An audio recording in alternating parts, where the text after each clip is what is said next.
পরায়ণতা, সেই ন্যায় পরায়ণতার আলোকে আমরা দেশ পরিচালনার সর্বোচ্চ চেষ্টা করব। প্রিয় ভাই বোনেরা, আজ আপনারা জানেন এখান থেকে আমি আমার মা দেশনেত্রী খালেদা জিয়ার কাছে যাব।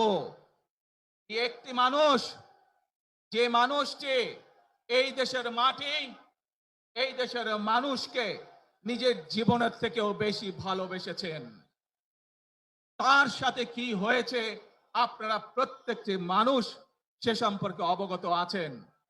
সন্তান হিসাবে আপনাদের কাছে আমি চাইবো, আজ আল্লাহর দরবারে আপনারা দোয়া করবেন যাতে আল্লাহ ওনাকে তৌফিক দেন, উনি যাতে সুস্থ হতে পারেন। প্রিয় ভাই বোনেরা, সন্তান হিসাবে আমার মন আমার মায়ের বিছানার পাশে পড়ে আছে সেই হাসপাতালের ঘরে, কিন্তু সেই মানুষটি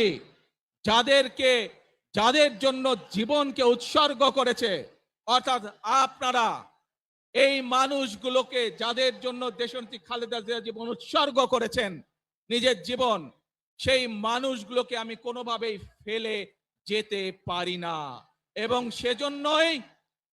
সেজন্যই আজ হাসপাতালে যাবার আগে আপনাদের প্রতি সহ টেলিভিশনগুলোর মাধ্যমে যারা সমগ্র বাংলাদেশে আমাকে দেখছেন, আপনাদের সকলের কাছে কৃতজ্ঞতা প্রকাশ করার জন্য আজ আমি এখানে দাঁড়িয়েছি আপনাদের সামনে।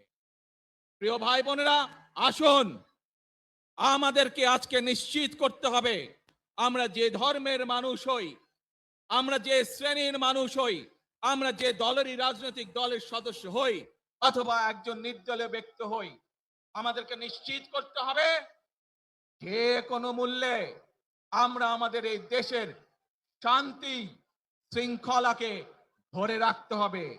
যে কোনো মূল্যে যে কোনো বিশৃঙ্খলাকে পরিত্যাগ করতে হবে।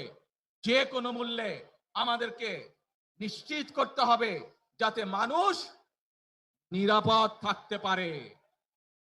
শিশু হোক, নারী হোক, পুরুষ হোক, যে কোনো বয়স, যে কোনো শ্রেণী, যে কোনো পেশা, যে কোনো ধর্মের মানুষ যেন নিরাপদ থাকে, এই হোক আমাদের চাওয়া আজকে। প্রিয় ভাই বোনেরা, আসুন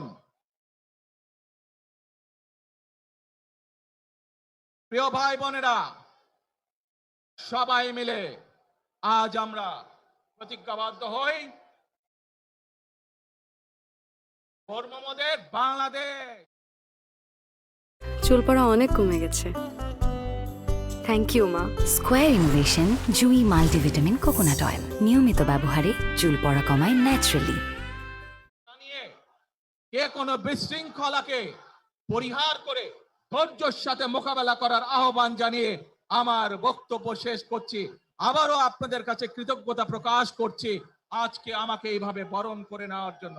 আল্লাহ হাফেজ। বাংলাদেশ জিন্দাবাদ, বাংলাদেশ জাতীয়তাবাদী দল জিন্দাবাদ। আসসালামু আলাইকুম।